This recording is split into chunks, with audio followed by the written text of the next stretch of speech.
the smell of crayon wax. That is what Marcus Hale would remember first, years later, when people asked him to describe the life he had built inside that house. Not the square footage, not the address in the kind of neighborhood where the homeowners association sent passive-aggressive letters about garbage bin placement, not the furniture Diane had selected and then stopped caring about. The smell of Crayola crayons, the specific waxy heat of them when Leo pressed too hard on the paper, which he always did, because Leo did everything with more force than necessary, and Marcus had long suspected the boy inherited that quality from a father he would never meet. 47 Maple Crest Drive smelled like crayon wax on Sunday mornings. It also smelled like the cheap lavender dish soap Marcus bought because it was $3 cheaper per bottle than the brand Diane had stocked before she stopped coming home long enough to have preferences about dish soap.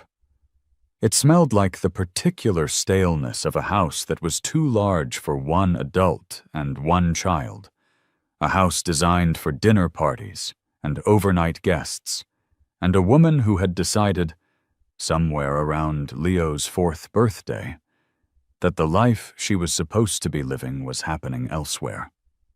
Marcus stood at the kitchen counter at 6:47 in the morning on a Wednesday in March, watching coffee drip into a pot he had owned for 9 years.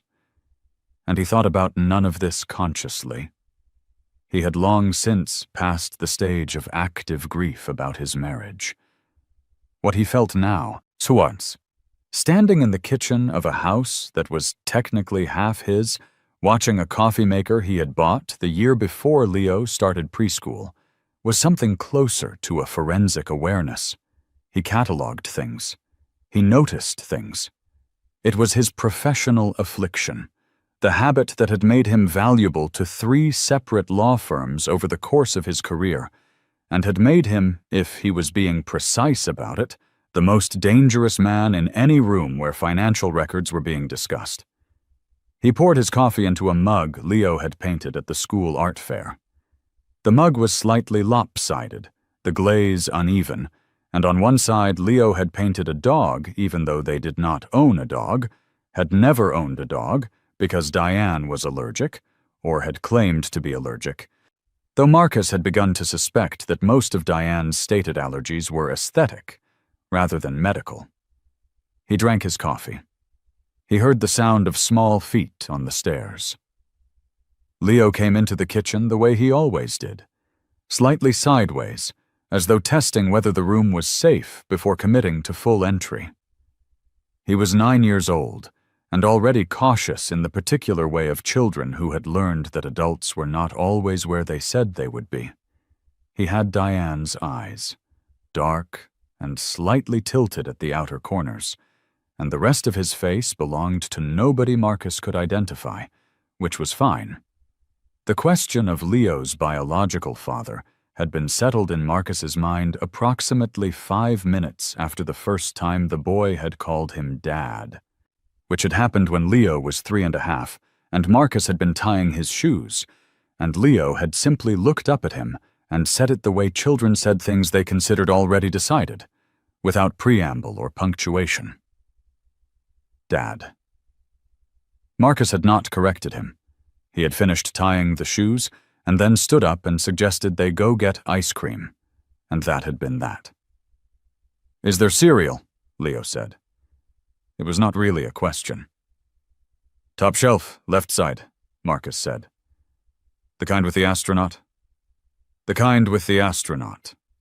Leo climbed onto the counter with the efficiency of someone who had been doing this since he was 4, retrieved the box, and dropped back down. Marcus watched him pour cereal into a bowl, watched him go to the refrigerator for milk. He watched the small frown of concentration on his face as he judged the appropriate amount of milk with the seriousness of a scientist.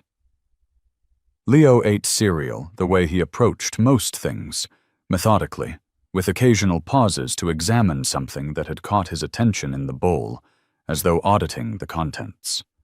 Marcus's phone was on the counter. He did not look at it, but he was aware of it the way you were aware of a tooth that had started to ache. There would be a message from Diane. There was always a message from Diane, arriving at some point between midnight and 7 in the morning when she was in a different time zone, which was most of the time. The messages followed a pattern he had memorized without intending to. A photograph. Sometimes a sentence. The photograph was always of something spectacular. A beach in Bali, or the particular blue of the Mediterranean from a terrace restaurant, an airport lounge where the lighting was designed to make everything look slightly cinematic. The sentence, when there was one, was rarely addressed to him directly. It was more like a caption that had accidentally been sent to a person rather than an audience. He had 4.2 million followers on Instagram. That was Diane. Diane had 4.2 million followers who watched her move through the world as though the world was a hotel that had been staged specifically for her arrival. She had started the account 6 years ago as a travel blog, which had been, in retrospect, the first symptom of a condition Marcus had not known to diagnose. She had been good at it immediately. So she had the quality that made people want to watch other people live. A combination of beauty and apparent ease that made ordinary viewers feel invited into something rather than excluded from it. The account had grown. The account had, within 3 years, become the primary source of household income, which had been presented to Marcus as a triumph, and which he had accepted as one, because he had been raised by people who believed that a family adapting together was the same as a family thriving. He should have read that particular contract more carefully. The phone buzzed. He turned it over. A photograph of what appeared to be a rooftop in Dubai. Cool. The kind of rooftop that existed to demonstrate what rooftops could be if you removed all practical considerations and replaced them with infinity pools and ambient lighting and women in gold dresses standing at the edge of things. Diane was in the photograph, of course. She was always in the photographs, positioned with the practiced naturalness of someone who had learned to look spontaneous. The dress caught the light. She was laughing at something outside the frame. She looked like someone having the best night of her life. She had been in Dubai for 11 days. Before Dubai, she had been in the Maldives for 8 days, which had followed 4 days in Singapore, which had followed a brief return home that had lasted 60 hours, and during which she had slept until noon both days. George complained about the noise Leo made playing in the hallway, taken a meeting on her laptop in the bedroom with the door closed, and left before Marcus had gotten back from dropping Leo at school on the 3rd morning. He had come home to a note on the kitchen counter that said she had an opportunity that couldn't wait, and that she loved them both, and that she'd check in.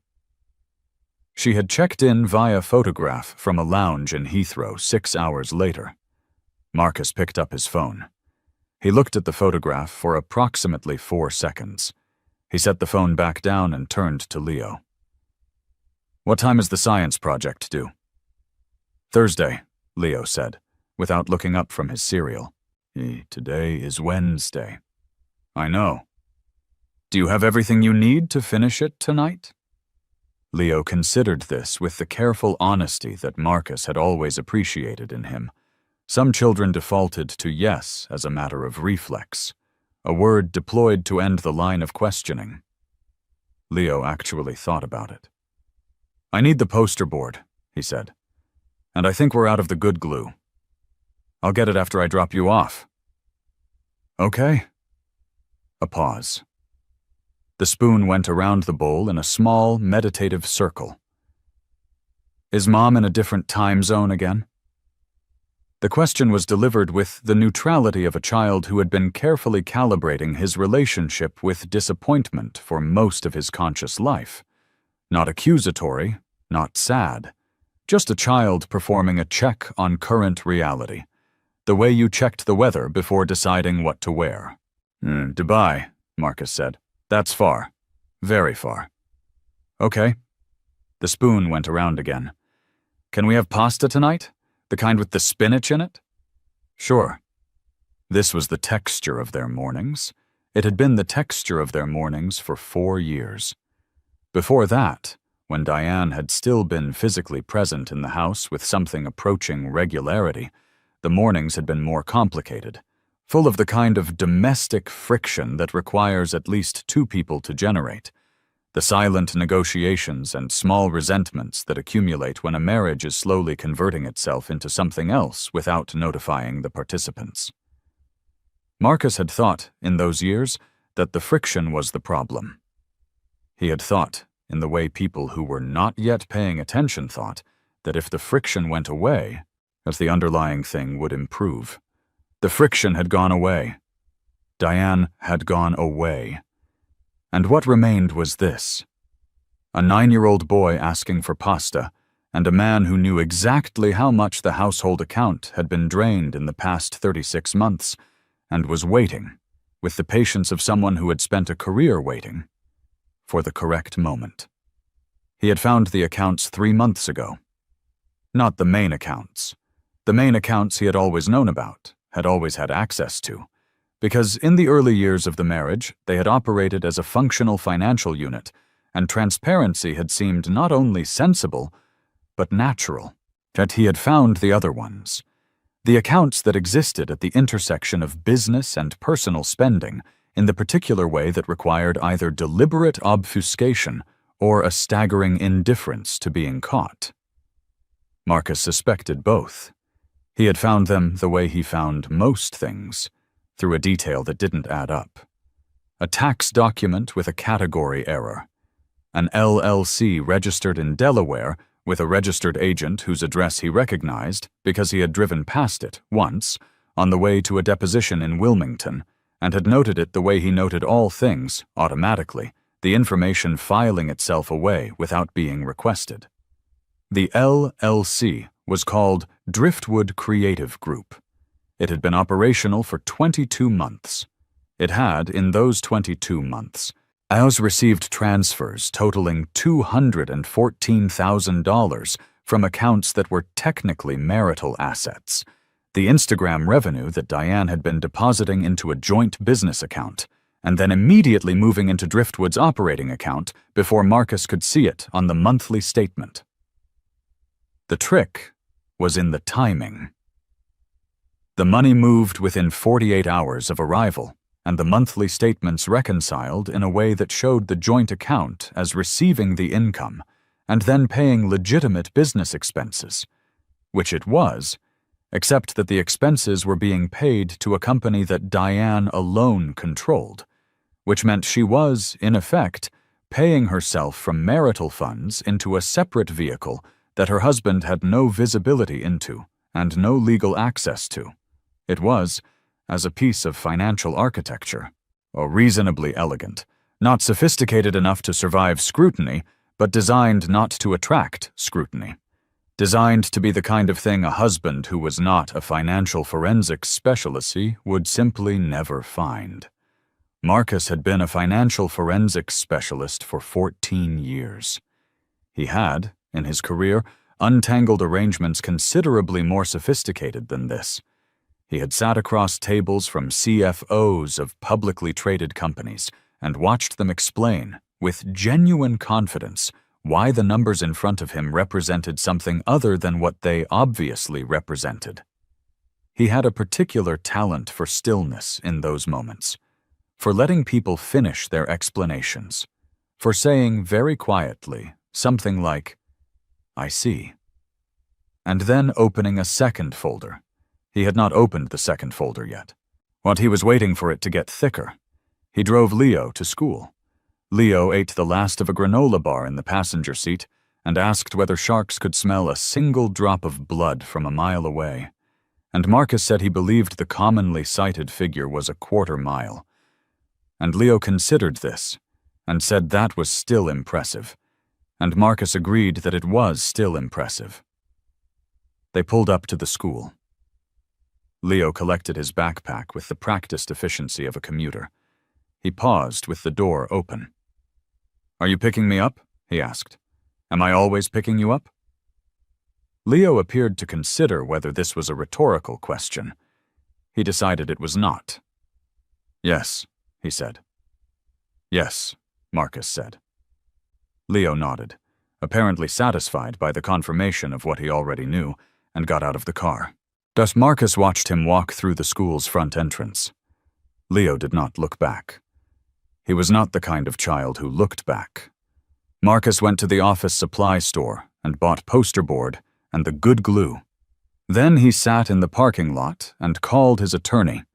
Her name was Patricia Osei, and she had been representing him for 2 months, which was 1 month longer than he had known about Driftwood Creative Group, because he had started the process 1 month before he had all the information, which was not how he normally operated, but which had been, in this case, the strategically correct move. You engaged your attorney before you had everything, so that the work of building the case happened inside attorney-client privilege, and everything discovered after that first phone call existed inside a legal container that the other side could not open. The Q4 statements came in, he said. "I was going to call you," Patricia said. She had the voice of someone who had heard every version of every financial dispute that existed and had concluded, somewhere around year 8 of her practice, that the most useful thing she could offer her clients was calm. She was calm in the way that expensive things were calm, not because nothing was happening, but because everything was properly contained. "The gap is larger than we projected. 26,000 in the quarter. 27 and change. There's also the flight records." Yes. He had obtained the flight records through a combination of his wife's publicly posted itineraries. She documented her travel obsessively. For the content and the business expense logs from the joint account.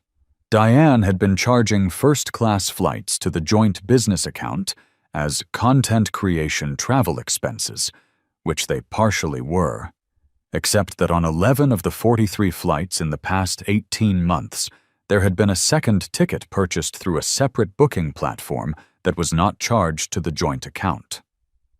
The second tickets were consistent in class, route, and timing. They departed from the same cities on the same dates.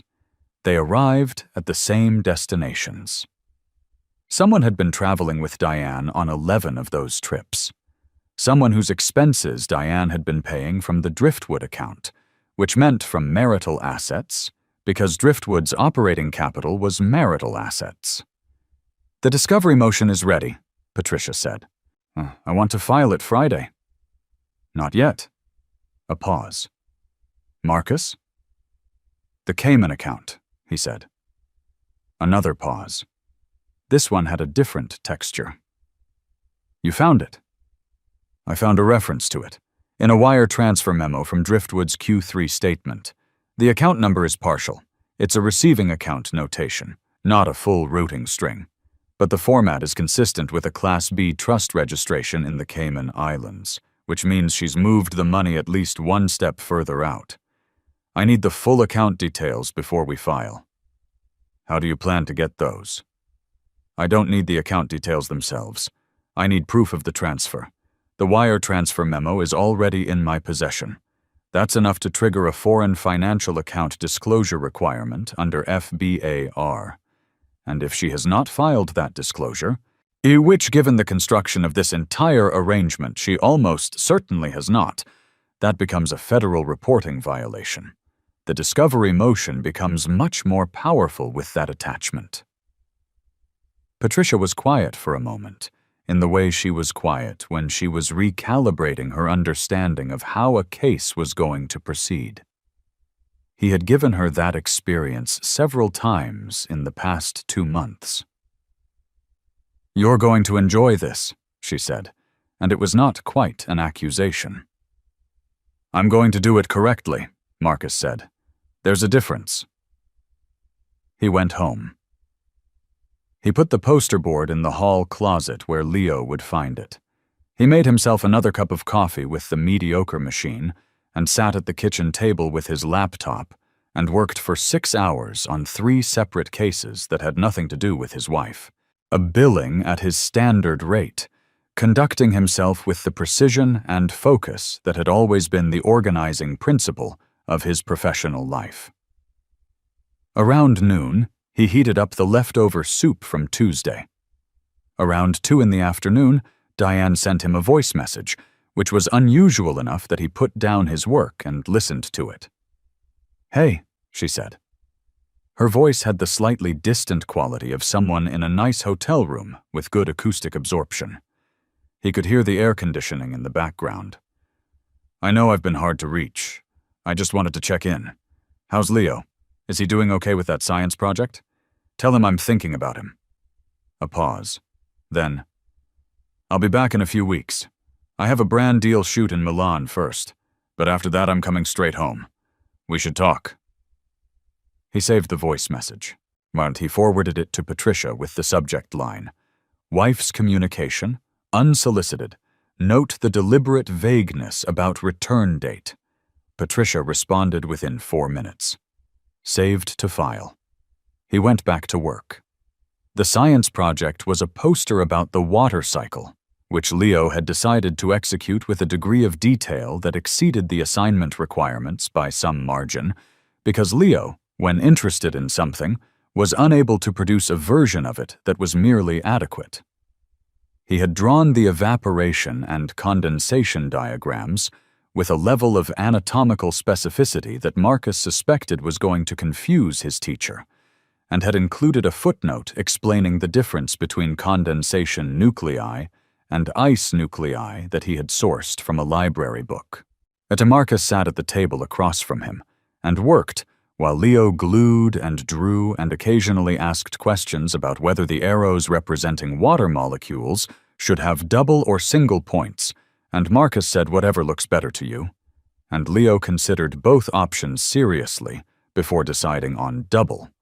Because, he explained, a molecule moving through a phase transition should look like it has somewhere urgent to go.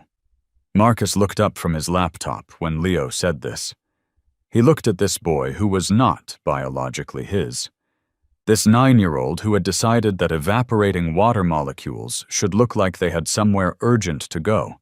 And he felt something that he was not in the habit of examining directly because it was too large and too foundational, and examining it directly felt like testing the structural integrity of a load-bearing wall. "That's a good reason," Marcus said. Leo accepted the endorsement without apparent emotion, the way he accepted most things, Marcus said, with a kind of baseline trust that had no theater in it.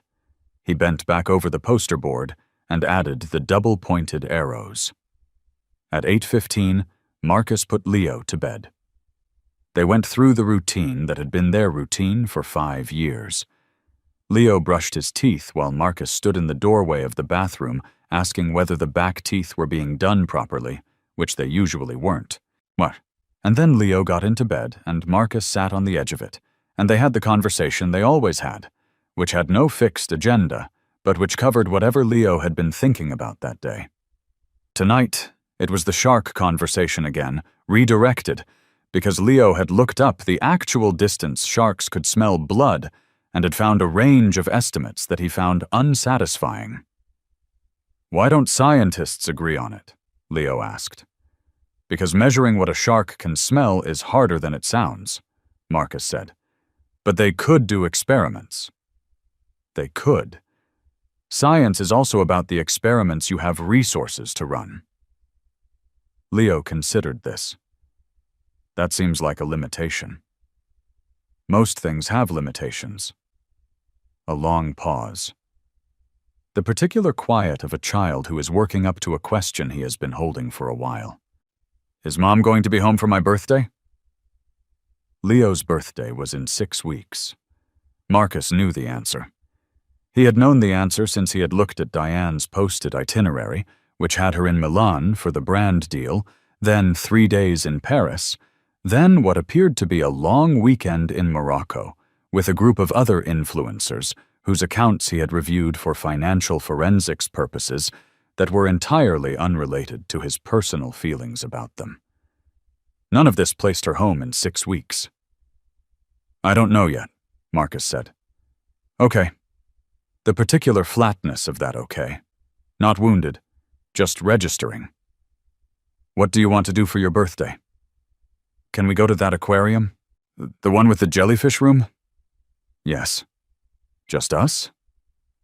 Marcus looked at this boy in this bed, in this house that smelled like crayon wax and cheap lavender dish soap, and 9 years of a life that Marcus had assembled almost entirely alone. And he said, "Just us." Leo nodded. "Okay," he said. And this okay was different. This one had the quality of something settled. Marcus turned off the light. He went downstairs and poured a modest amount of whiskey that he did not particularly want, and stood at the kitchen window looking at the backyard, which was dark, which in daylight contained a basketball hoop they had put up 2 summers ago, and a section of the fence that needed replacing, and a bird bath that Diane had bought at a garden store and positioned with care, and then never looked at again. The bird bath was weathered now. It had the gray patina of something that had been left to the elements. There was a small crack along one side that Marcus had been meaning to repair for 2 years. He had been meaning to repair it the same way he had been meaning to address a lot of things. Thoughtfully, systematically, when the correct moment arrived. He thought about the wire transfer memo. The partial account number in the memo had a prefix he recognized. He had done enough international asset tracing work to know the format structures of common offshore holding jurisdictions. He had spent the previous weekend running the partial string against a database of known Cayman Trust registration formats that he had licensed access to through his firm, and while he could not confirm the full account identity without the complete number.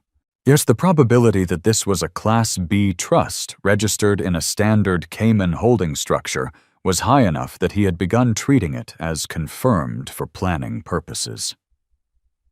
The total amount transferred through Driftwood in 22 months, less verifiable business expenses, was $167,000. If a portion of that had moved offshore, he needed to establish that chain before the discovery process began. Once the discovery motion was filed, Diane's attorneys, if she retained good ones, which he expected her to, would begin the process of characterizing every dollar as a legitimate business expense. They would produce documentation. Some of it would be real. The offshore account complicated everything because offshore accounts, by design, has created gaps in documentation trails that could be exploited defensively. He needed to establish the trail before the gap could be weaponized.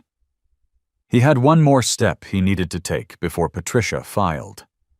He had been waiting on a source, a contact in a financial compliance firm that did business in the Cayman Islands, to confirm a detail about the beneficial ownership records of a trust registered in 2021 under a name he was not going to say aloud until he had the document in front of him. His contact had told him the document would be ready by the end of the month. The end of the month was in 9 days.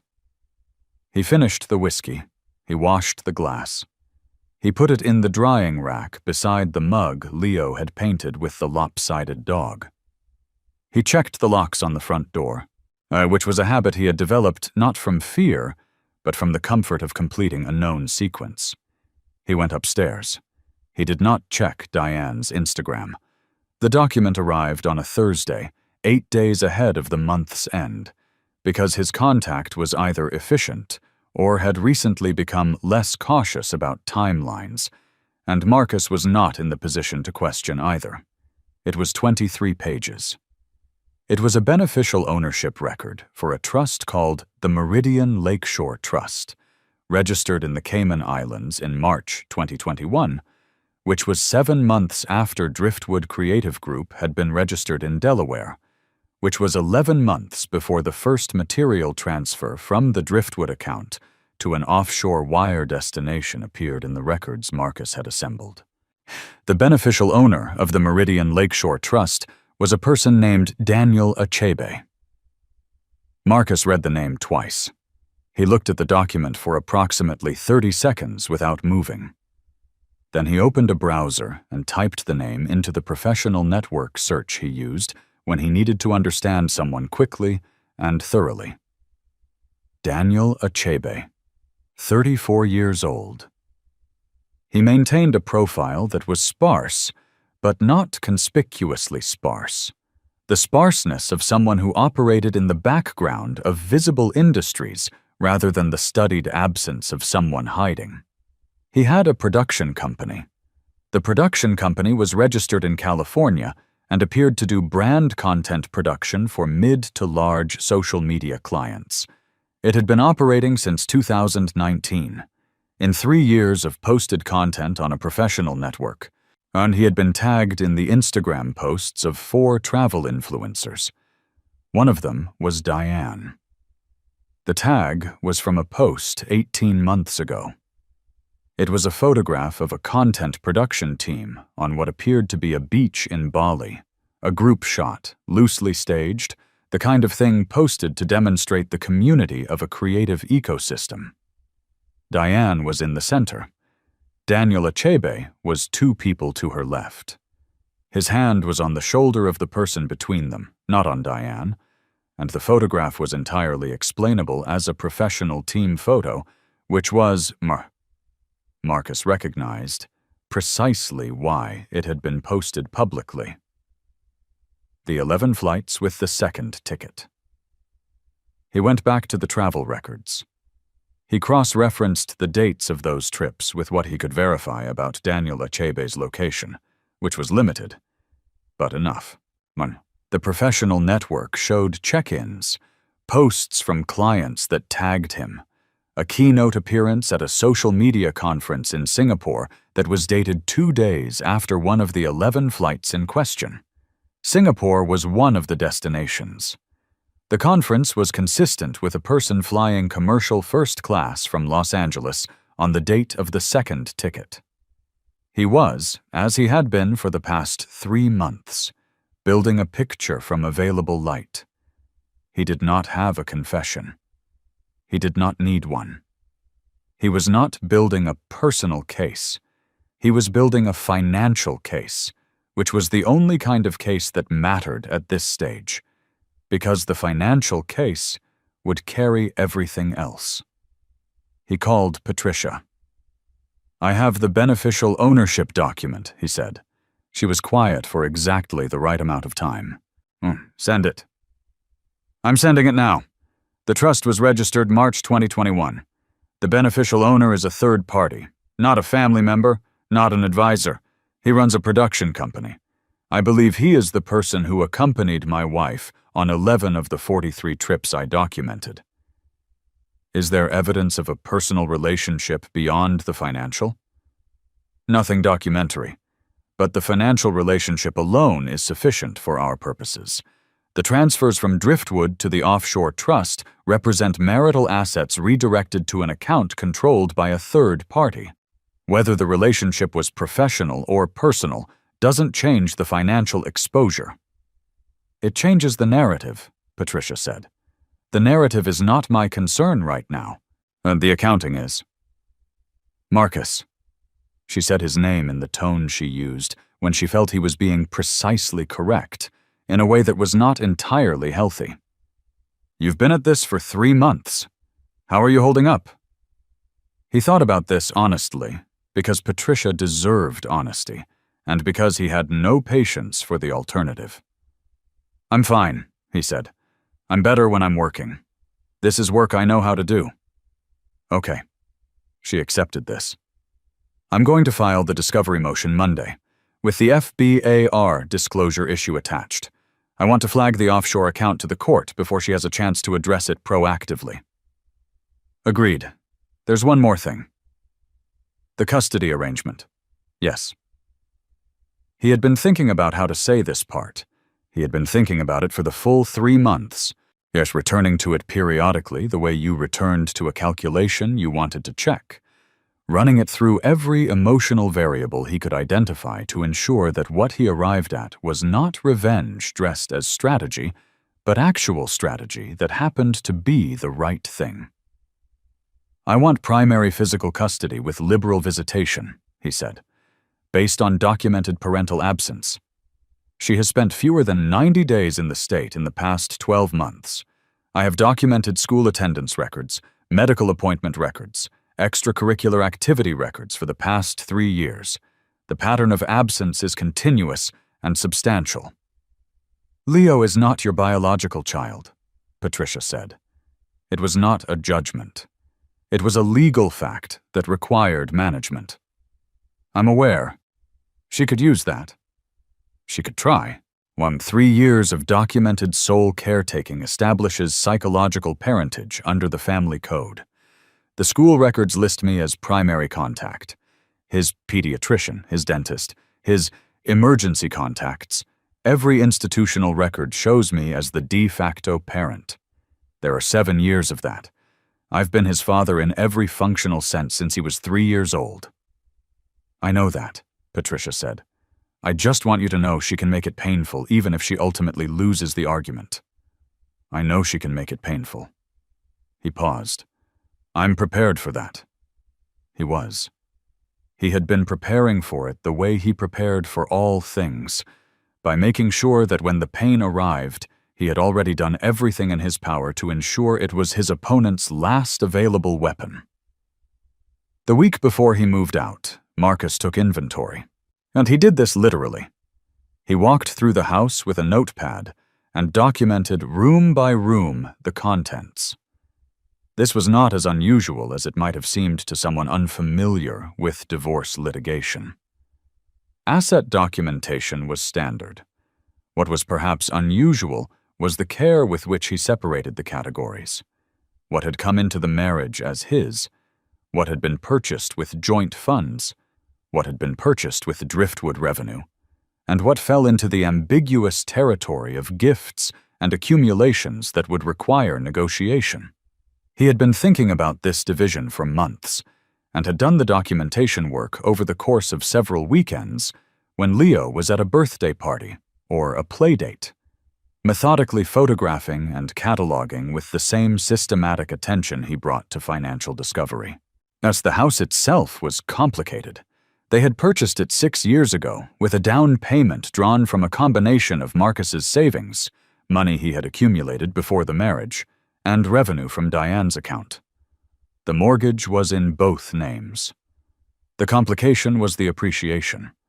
The house had appreciated significantly over 6 years in a market that had been unreasonably kind to property owners in their zip code, and the question of who was entitled to what portion of that appreciation was exactly the kind of question that made family law attorneys' retainers feel like fair value for service rendered. Marcus had a real estate attorney reviewing the property valuation alongside Patricia. The preliminary assessment was that his premarital contribution to the down payment, it combined with the fact that he had made every mortgage payment over the past 18 months, the period during which Diane's financial activity had shifted to the parallel accounts, established a strong argument for a disproportionate division of equity in his favor. He was not doing any of this out of greed. He needed the equity to provide stability for Leo, whose educational and housing continuity was the functional North Star of every financial decision Marcus was making. He needed Leo to stay in the same school. He needed Leo to be able to go to the aquarium with the jellyfish room on his birthday.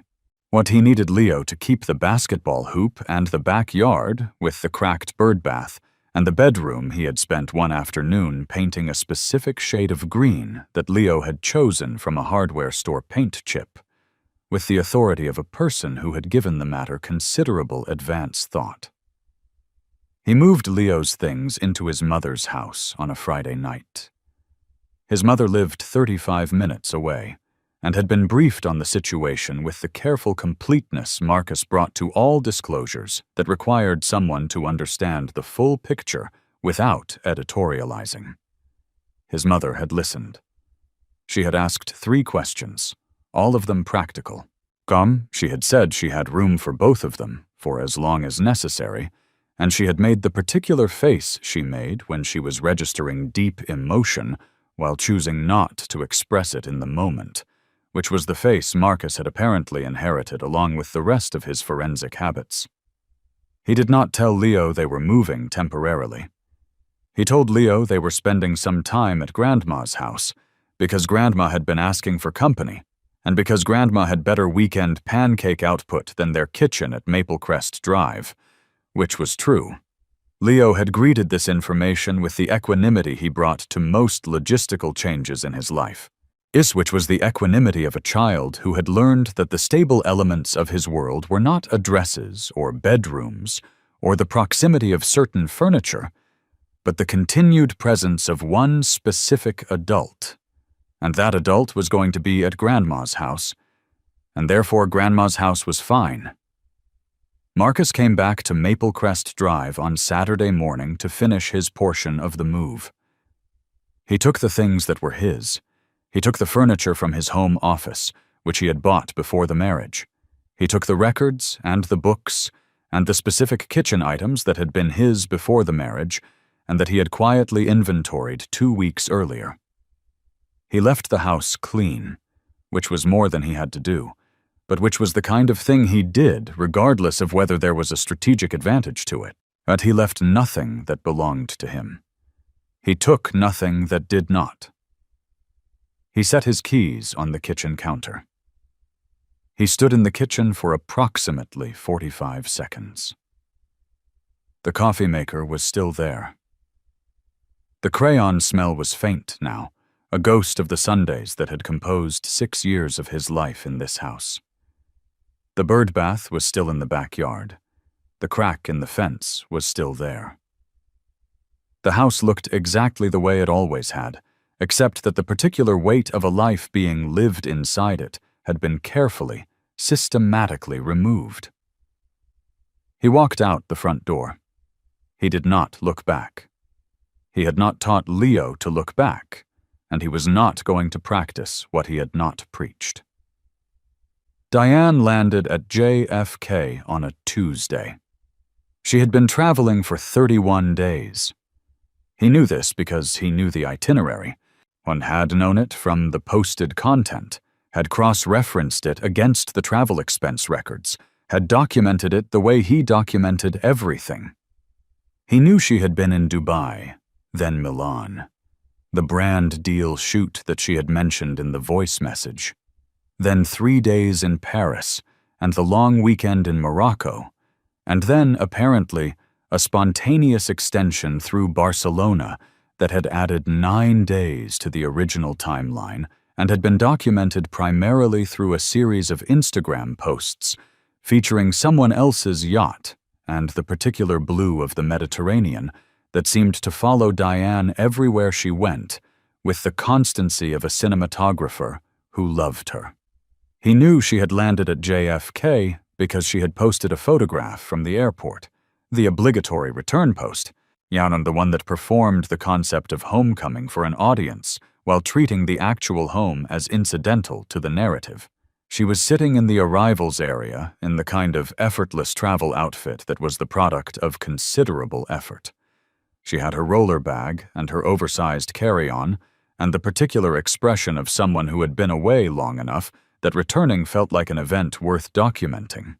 The caption said something about being grateful for adventures, and also for home, which Marcus read twice and then closed the app, because he had stopped reading her captions the way you stop touching a bruise after a certain point, not because it doesn't hurt, but because the information is redundant. She would have taken a car service from the airport. She would have arrived at Maplecrest Drive in the late afternoon. But given the flight time and the drive from JFK, the traffic would have been significant. She would have been tired from the flight in the way that people who fly first class were tired from flights, which was different from the tiredness of most people, but was still tiredness, and she would have been ready for the specific comfort of her own home. The familiar smell of it, the bed, the kitchen, the ordinary domestic architecture of a life she inhabited at intervals while Marcus maintained it continuously. She would have put her key in the lock. She would have opened the front door. He had not told her. He had filed the divorce petition on the Thursday before he moved out. Patricia had filed it through the court, and a copy had been sent via certified mail to Diane's last known U.S. address, which was 47 Maplecrest Drive, and a copy had been sent via email to the address she used for business correspondence, and both of those things had been done in the correct procedural sequence so that proper notice was indisputably established. He was not hiding. He had not snuck out. He had followed every legal requirement. He had also not called her and said, "By the way, I filed for divorce and moved out, and your son is at my mother's house, and the life you were periodically orbiting will not be in its usual position when you land at JFK." He was sitting in his mother's living room when the first call came in. Leo was at the kitchen table doing homework. His mother was watching something in the other room with the volume at the reasonable level she had always maintained in the same way she maintained everything. Calibrated, considered. Marcus's phone rang, and he looked at it. He let it ring. She called 4 times in the first 30 minutes. He did not answer. He texted after the 4th call. "I am with Leo. We are fine. You have been served. Please contact your attorney." The response came in approximately 90 seconds, which was either very fast typing or a message that had been composing itself under the pressure of whatever she had found when she opened the door of the empty house. The message was long. It was emotional.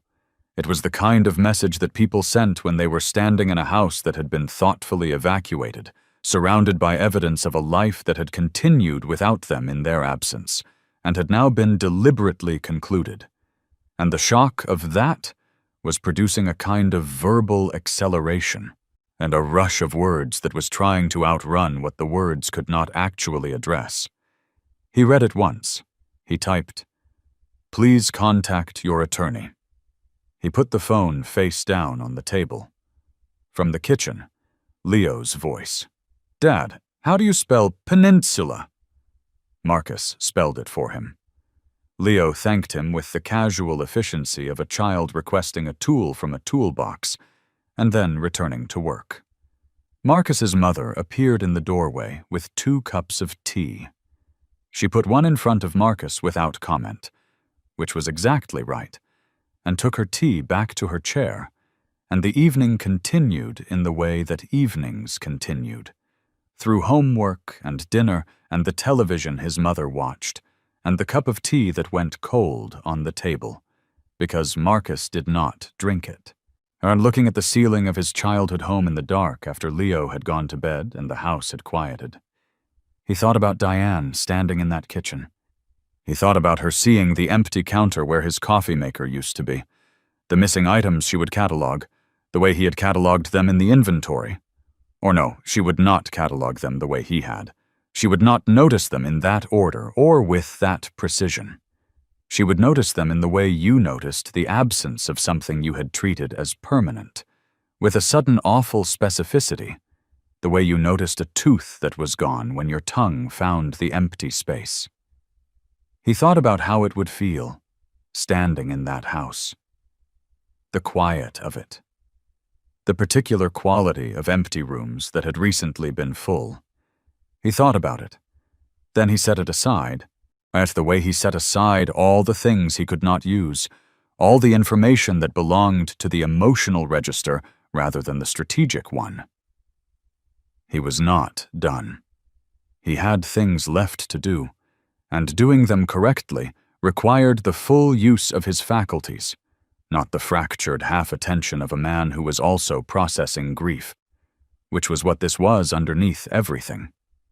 the grief of having believed for years that the structure of your life was different from what it actually was. He had processed it. He had been processing it for 3 months, in the quiet way of someone who had always moved their largest feelings through action rather than expression. Every document he had compiled had been, in some parallel register, a working through, and to every entry in the forensic file had been both a legal instrument and a private accounting of what had been taken from him in ways that the law could address and ways that it could not. He was done processing it, as much as you were ever done. He had what he needed. The discovery process began the following week.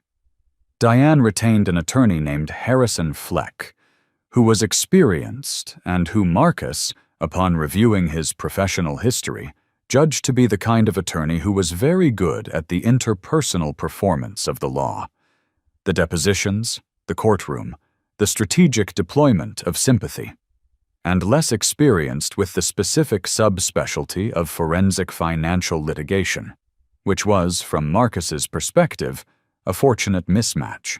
Harrison Fleck sent a letter through Patricia asserting that the divorce petition had been filed improperly, that there had been insufficient notice, that Marcus had engaged in parental alienation by removing a child from his primary residence without the other parent's consent, and that Diane would be seeking emergency custody relief. Patricia responded within 24 hours. The response was 31 pages.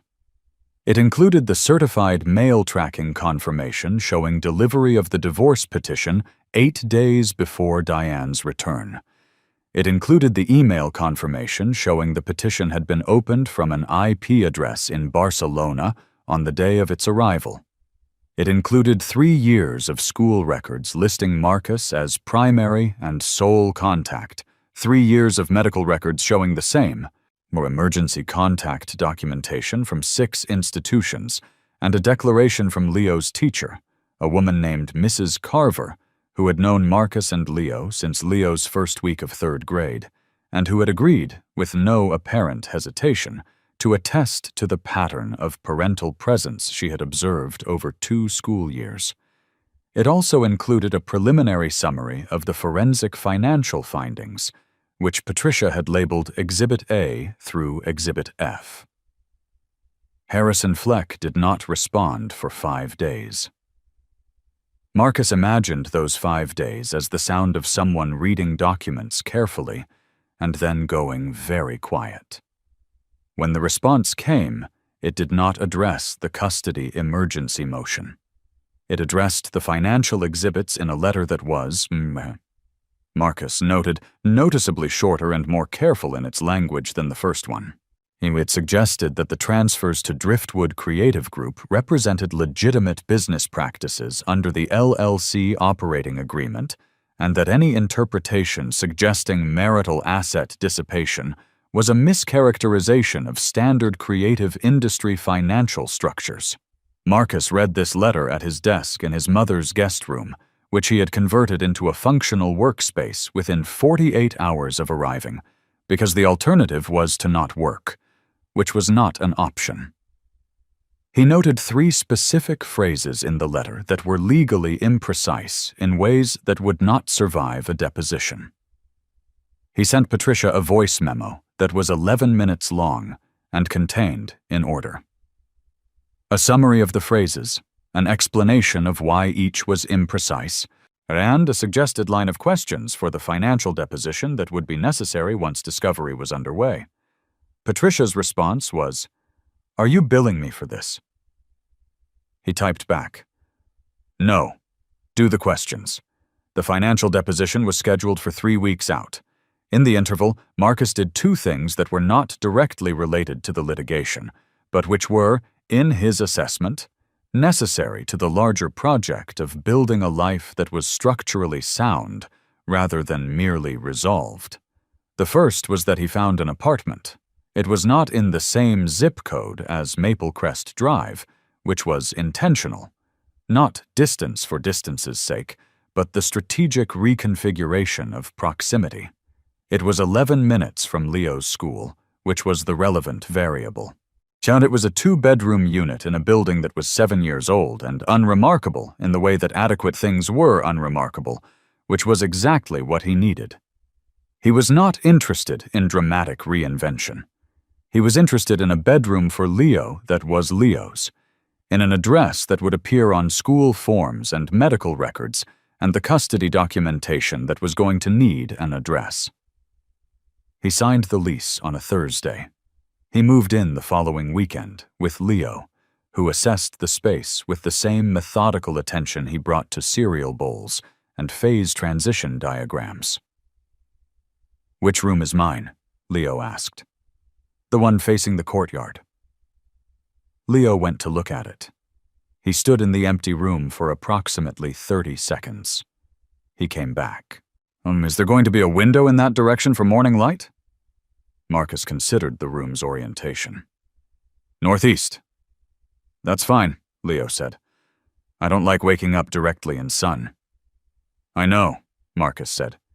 "Can we paint it green again?" "Yes." "The same green?" "I have the paint code." Leo nodded. "Okay," he said, and went to stand in the kitchen, evaluating the kitchen, because Leo evaluated every room he was expected to function in with the thoroughness of a city inspector. The second thing Marcus did in the interval was call Daniel Achebe.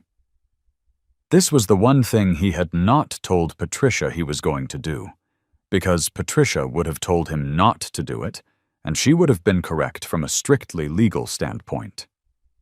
He called from his personal number on a Tuesday afternoon while Leo was at school. And he called because he had decided, after considerable deliberation, that the person he was most interested in speaking to in this matter was not his wife, but the financial architect of the structure that had funneled marital assets offshore, and that speaking to that person directly, before the deposition process began, would tell him things that documents could not. The phone rang 4 times. He expected voicemail. "This is Daniel." The voice was unhurried, confident in the specific way of men who had been told they were talented and had elected to believe it. "My name is Marcus Hale," Marcus said. A pause. Not a long one. The pause of a person recalibrating quickly. "I know who you are." "I expect you do. I'm not calling to threaten you. I'm calling because I want to give you an opportunity to understand your current position accurately before the discovery process makes that understanding very expensive. I have an attorney." "I'm sure you do. Your attorney is managing your exposure on the production company side, which is real exposure but manageable exposure, assuming cooperation.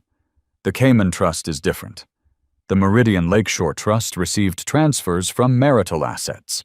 That's not your attorney's problem yet, but it becomes your attorney's problem the moment I file the FBAR disclosure violation with the discovery motion, because at that point your name is in a federal court document as the beneficial owner of an account that received funds with a potentially fraudulent transfer history." Silence. The quality of it was different now. "I have the beneficial ownership record," Marcus said. "I have the wire transfer memo. I have the transfer dates. I have 3 pages of financial analysis that I will be happy to walk a federal court through. What I don't have is your cooperation." "What are you asking for?" "A complete accounting.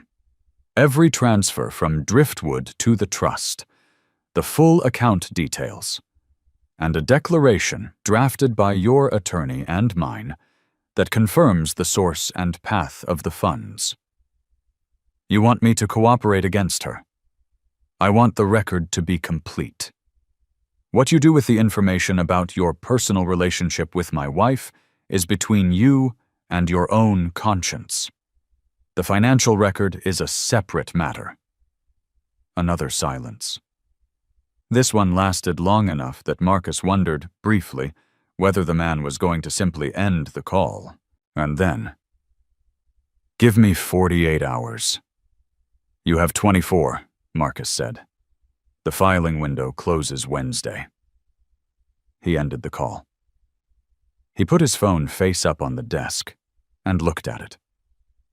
He felt the specific flatness of a person who has done a thing they knew they were going to do and found it less satisfying than they might have anticipated.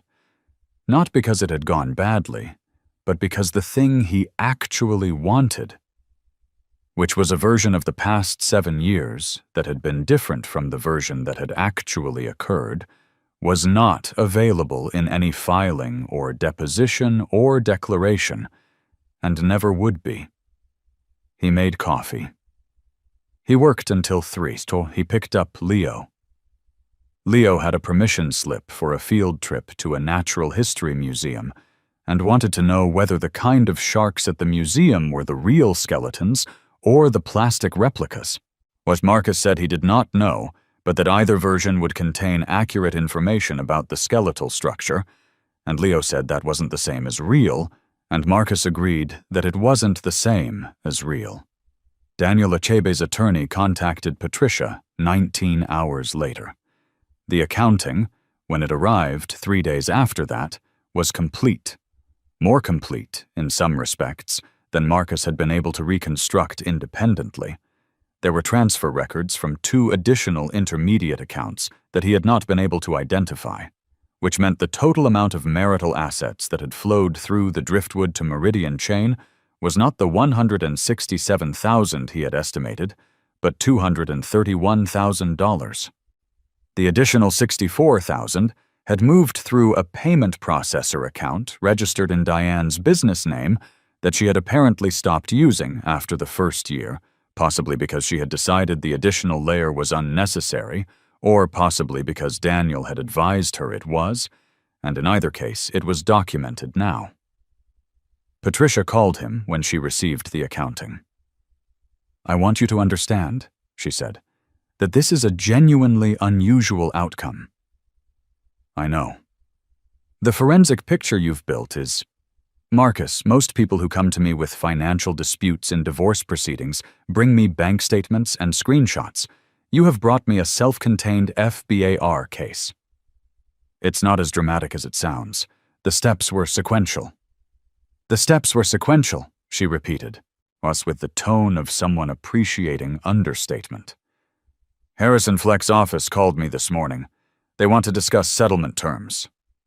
No settlement on custody. They're not leading with custody. They're leading with the financial. They want to know if you'll consider a financial resolution that avoids the federal disclosure component." He had expected this. "They'll drop the emergency custody motion." That wasn't explicitly stated. "Tell them it's the precondition for any financial conversation." A pause. "Done. What are your terms on the financials?" He had written them out the previous night on a yellow legal pad, which was not standard for him. He usually worked entirely in digital files, but which had felt necessary, the physical act of writing as a form of clarity. He went through them now. Patricia asked 2 questions, both technical, both smart. She said she would present the terms with a 48-hour window for response. He went back to work. 3 separate client files, a conference call with a law firm in Chicago about a corporate asset tracing matter that had been ongoing for 4 months. The specific focused attention of someone who needed the daily practice of solving problems to stay properly calibrated. Leo came home from school that day with the poster about the water cycle, which had received a grade that his teacher had accompanied with the written note. Exceptional detail. The footnote about nuclei was unexpected, in the best way. Leo showed Marcus the note with the particular expressionlessness he used to cover the pleasure of having done something well. Marcus read it. He handed it back. "What?" he said. "Put it on the fridge." Leo put it on the fridge. "She said the arrows were unusual," Leo added. "The double-pointed ones?" "Yeah. She said she'd never seen anyone draw them that way." "Are you going to change them for the next project?" Leo thought about it. "No," he said. "Good," Marcus said. Harrison Fleck's office responded in 36 hours. They accepted the terms. The emergency custody motion was withdrawn with prejudice. The financial settlement framework was accepted with 3 proposed modifications, 2 of which Marcus accepted, and 1 of which he declined in specific language that Patricia delivered with the diplomatic precision she had spent 20 years developing. The modification he declined was a non-disclosure provision that would have prevented him from discussing the driftwood structure in any public forum, which he declined not because he had any intention of discussing it publicly, but because accepting a non-disclosure as a term of settlement was a form of acknowledging that there was something worth disclosing, which gave the other side leverage in any subsequent dispute, and he was not in the business of handing leverage to people who had already demonstrated how they used it. The final settlement terms took 3 weeks to negotiate. He would not document every exchange here because the exchange was technical and the emotional content of each round was approximately the same. A controlled, methodical process of advancing positions and accepting or declining counterpositions. The work of 2 legal teams who understood that protracted litigation was expensive, and outcomes were, given the forensic documentation, reasonably predictable. The relevant outcomes were these: primary physical custody of Leo, with Diane having liberal visitation rights, defined as a schedule that would be established by a family court mediator within 60 days, with the baseline provision that Leo's primary residence was with Marcus, and that school enrollment and medical decisions were Marcus's to make. Diane's attorney had argued for joint decision-making.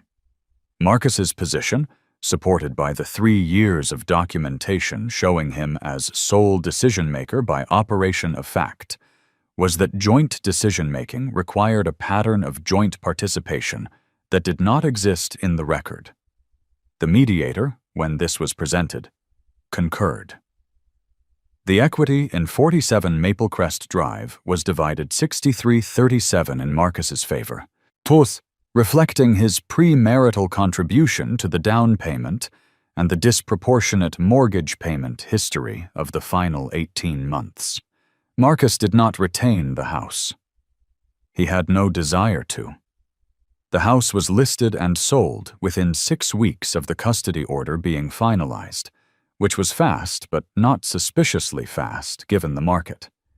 His portion of the proceeds went into a custodial investment account structured for Leo's education and long-term stability, which Marcus had designed with a fee-only financial advisor over the course of 2 weeks, and which he was comfortable recommending to anyone in a similar position as a structurally sound vehicle for exactly this purpose.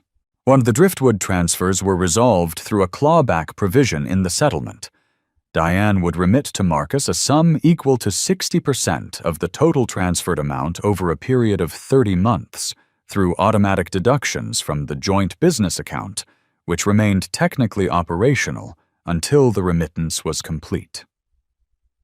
The Cayman Trust and its contents were subject to a separate resolution that Marcus declined to discuss in detail because it was between Diane and Daniel Achebe and whatever attorneys they chose to involve, and he had delivered the relevant documentation to the parties who needed it, and his involvement in that portion was complete. He did not pursue the FBAR violation filing. Patricia had been prepared to file it. He chose not to, not out of mercy. Not Saunton. In and out of precision. He had gotten what he needed from the threat of it, and escalating to a federal matter when the financial resolution had already been achieved was the kind of move that cost more than it recovered, not financially, but in the cognitive and temporal resources required to see it through. He was not interested in maximalism. He was interested in completeness. The apartment had been painted green, the specific shade Leo had chosen the first time. Leo had supervised the painting with the intensity he brought to most things, correcting Marcus twice on the evenness of the roller strokes in a way that was technically correct and that Marcus therefore accepted rather than performing a reaction he did not feel. The room had morning light from the northeast window, which was sufficient without being aggressive. While Leo had arranged his bookshelf in a system that he had explained to Marcus in detail and which Marcus had listened to with attention, because the system was, when you understood it, genuinely logical. Science, history, and reference materials in decreasing order of consultation frequency, with the bottom shelf reserved for books he was in the middle of, and did not want to reshelve until finished because reshelving mid-read interrupted the continuity of the reading relationship he had established with the physical object. He was 9 years old. He had a reading relationship with physical objects. Marcus sat in the kitchen of the apartment on a Sunday morning. It was smaller than the kitchen at Maple Crest Drive, but it faced east and caught the early light in a way the old kitchen never had. And he had a new coffee maker, not a replacement for the old one, which he had left on the counter of the house, but something selected new, a decision that had taken him approximately 7 minutes in a store because he had identified what he wanted from the functionality specification rather than from nostalgia or habit. The coffee was better than it had been at Maple Crest Drive, which he noted without particular sentiment. Things could be better. That was useful information. Leo came into the kitchen. He came in straight, not sideways. He had been coming in straight for about 3 weeks. Marcus had noticed the change and had not said anything about it.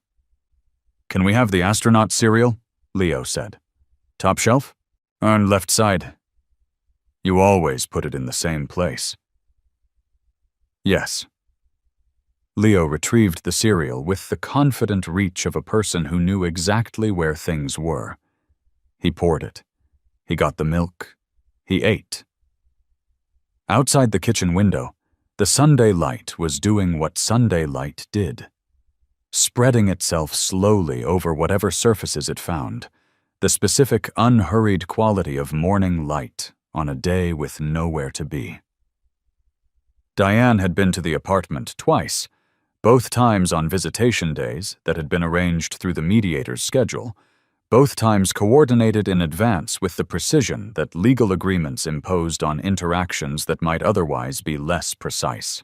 Yet she arrived on time and left on time, and was careful with Leo in the way that people were careful when they understood that the dynamic had changed, and that carefulness was now load-bearing rather than optional. Leo was careful back. They were careful with each other in the particular careful way of two people who loved each other and were working out what that looked like in a new configuration. Marcus was not present for the visits. He went to the library the first time and a coffee shop the second time and worked on client files and did not check his phone. He was there when she dropped Leo off. He opened the door. She handed Leo's backpack through. Their eyes met. She looked in those moments like someone standing on the outside of a window looking in at something she used to be inside of. And he did not say anything beyond the necessary logistics. He did not say, "I told you." He did not say, "You could have been here." He did not say any of the things that the accumulated weight of 7 years might have suggested he had the right to say. He said, "Thanks for getting him back on time," and he closed the door. He was not interested in the performance of those moments. He was not interested in punishing her with the fact of what she had lost, which was, he suspected, what a part of her was waiting for him to do. Because people who had done what she had done were often still calibrated to the emotional register and expected the resolution to occur there, in the sharp words and the recriminations, and the final verdict delivered by a person who was owed one. He did not deliver it, not because he was above it, yet because delivering it would have required him to still be standing at that window, still looking at the space where she used to be. And he had moved away from that window. He was, with very specific attention, somewhere else, The aquarium with the jellyfish room was 22 minutes from the apartment. They went on a Saturday. Leo's birthday was a Tuesday, but the aquarium was not, in Marcus's assessment, a Tuesday activity. It required the unhurried quality of a Saturday, the permission to stay as long as the fish held your attention without the ambient pressure of a weekday schedule exerting itself. The aquarium was the kind of place that had been built sometime in the early 2000s and had been incrementally updated in the way public institutions updated, one room at a time, was the new sections noticeably more modern in their light and signage than the original galleries, which had a late 90s quality to their tank structures and informational placards. Leo did not mind the dated sections. He moved through the aquarium with the systematic efficiency of someone who had a route in mind, pausing at specific tanks for specific reasons, and moving through others without stopping. Guided by an internal taxonomy that Marcus did not fully understand, but recognized as coherent. The jellyfish room was at the back of the building. It was the kind of exhibit designed to produce a specific effect. The tanks were backlit with shifting light, blue-violet, and the jellyfish moved through the illuminated water with the particular rhythm of something that had no skeleton and no hurry, and moving through its medium with an indifference to direction that looked, if you stood there long enough, like a form of grace. They were moon jellyfish, mostly, though there were 2 tanks of others, smaller and more geometrically complex. Leo stood in front of the main tank for 4 minutes without speaking, which was longer than he usually stood in front of anything. Marcus stood beside him. After 4 minutes, Leo said, "They don't have eyes." "No." "How do they find food?" "Tentacles are sensitive to chemical gradients. They move through areas of higher food concentration without needing to see the food." Leo considered this. "So they navigate by what's around them." "Something like that." Another minute of silence. Then, "That seems like it would be enough." "Sure, if you're good at reading what's around you." Marcus looked at this boy standing in the blue-violet light of the jellyfish room, 9 years old today, saying something that was either a child's genuine observation about marine biology or something larger that had made its way into the language of marine biology because that was the available vocabulary. He did not know which it was. He suspected Leo did not entirely know either. "Yes," Marcus said. "It seems like it would be." They stayed in the jellyfish room for 11 minutes.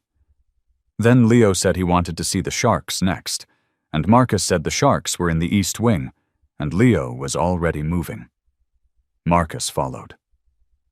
Later, at dinner, a restaurant Leo had selected based on a combination of menu research he had conducted on Marcus's laptop the previous week, and a recommendation from a classmate whose food opinions he had identified as reliable, Leo ate with the focused satisfaction of a person who had spent a good day doing things that mattered to him. He ordered the same thing he had been going to order since he decided on the restaurant 2 days ago. He did not change his mind at the table the way some children did. He had made a decision based on available information, and he executed it. "I liked the jellyfish best," he said, about 3/4 through the meal. "I know. Better than the sharks?" "You tell me." Leo thought about it. "The sharks are more impressive," he said, "but the jellyfish are more interesting." "But impressive and interesting aren't the same thing." "No," Marcus said. "They're not." Leo went back to his food. The restaurant had the ambient sound of a Saturday dinner service. Other tables, the clink of utensils, the specific warmth of a room where people were eating well. The light in here was the ordinary incandescent warmth of a neighborhood restaurant that did not have a designer, and it fell on the table and on Leo's face the same way it fell on everything else in the room, without discrimination, which was the honest way light worked.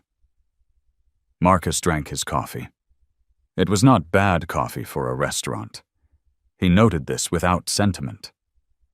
He looked at Leo. He thought about 7 years. He thought about Sunday mornings with the smell of crayon wax. Why, he thought about the water cycle poster, and the double-pointed arrows, and the footnote about nuclei that a teacher had called unexpected in the best way. He thought about the specific green of the bedroom wall, chosen from a paint chip with the authority of someone who had given the matter advance thought. He thought about a boy who came into rooms sideways and had recently started coming in straight. He thought about a lopsided mug with a dog on it that he had brought from the old house because it was his, because he had drunk coffee from it 900 mornings, because its provenance was simple, and its meaning was not available in any account or document or legal filing, but was also not in question.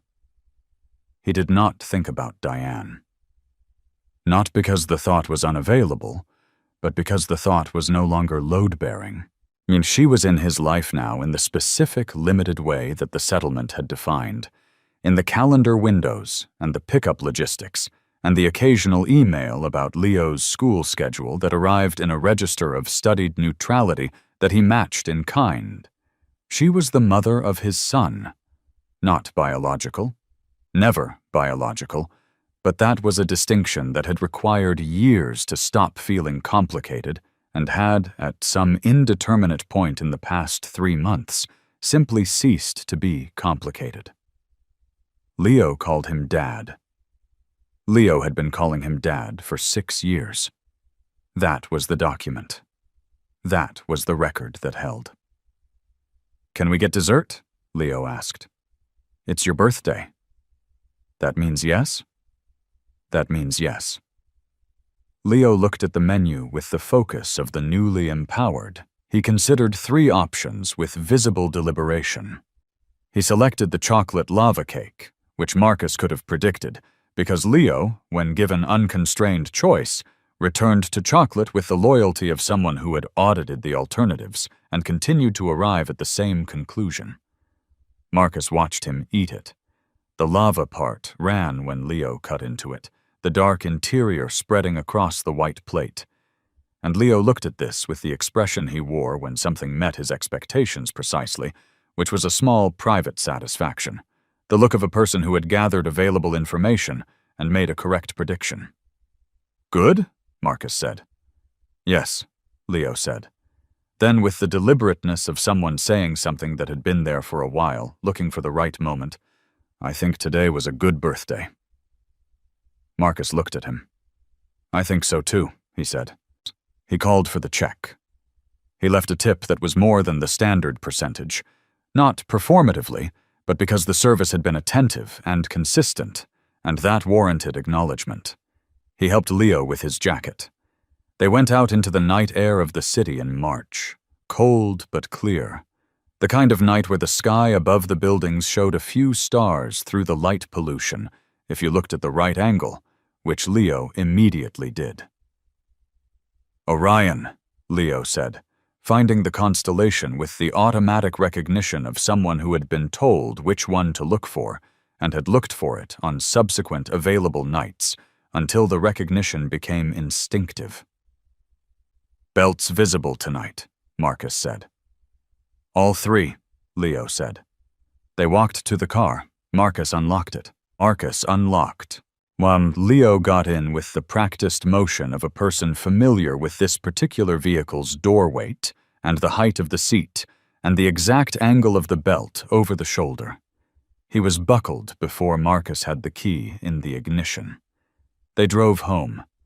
The apartment was dark when they got back, except for the light Marcus had left on in the kitchen, the specific warm circle of it visible through the window from the parking area below. He had started leaving the kitchen light on when they went out at night. Not because he was afraid of the dark, but because coming home to a lit window had a quality he had decided was worth the small cost of the electricity. A lit window meant there was something to come back to. Leo was quiet on the stairs. The particular quiet of a child who was tired in the good way, At the comfortable exhaustion of a day that had required everything in the right proportions. He brushed his teeth. Marcus stood in the doorway of the bathroom. The back teeth were, as usual, insufficiently attended to. He said so. Leo improved the situation. They went through the end-of-day ritual. Marcus sat on the edge of the green-walled bed. "What are you thinking about?" Leo asked. He had started asking this in the past 3 weeks. Not the other way around, which was how the question usually ran. Marcus asking? Leo reporting? Leo asking Marcus. Marcus considered the honest answer. "I'm thinking about how much has changed in the past few months," he said, "and how most of it has changed in the right direction." Leo received this information with the solemn attention he gave to things he was filing for future consideration. "Do you think it will keep going in the right direction?" "I think we'll make it," Marcus said.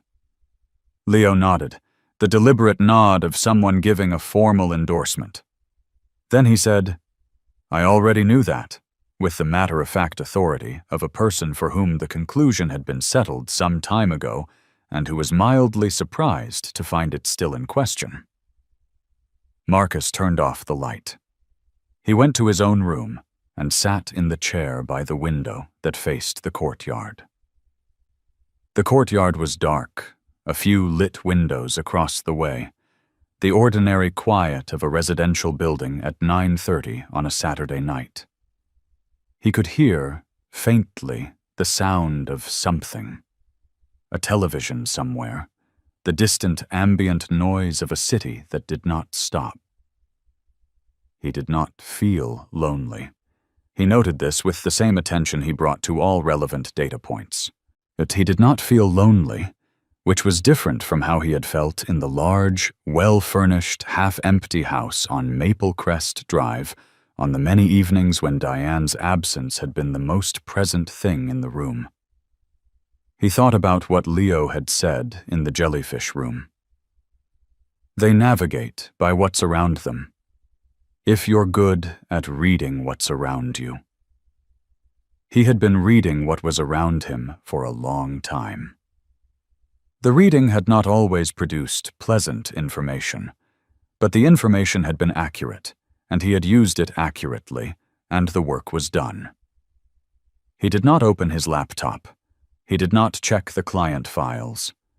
He sat in the chair in the small apartment with the northeast-facing bedroom down the hall and the kitchen with the east-facing window and the new coffee maker that made better coffee than the old one, and he did nothing for approximately 20 minutes, which was, in his experience, a very long time to do nothing, and which he had gotten better at only recently. Then he went to bed.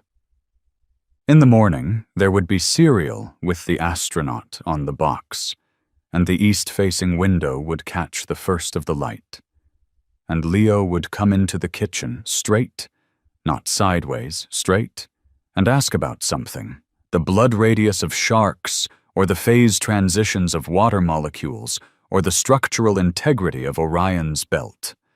And Marcus would have the answer, or they would find it together, and either way, the morning would have the quality of something that was being built correctly, assembled from accurate information, load-bearing where it needed to be. He closed his eyes. The apartment was quiet.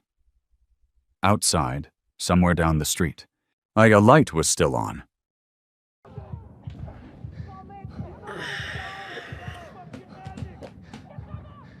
I didn't even realize it's fucking Thursday. I woke up this morning and was like, oh God, it's trash day. I didn't get the trash out last night.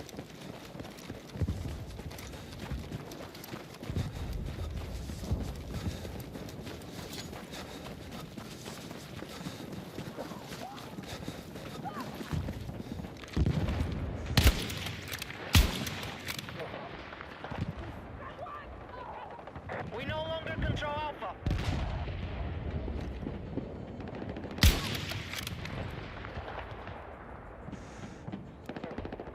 Not doing good this game.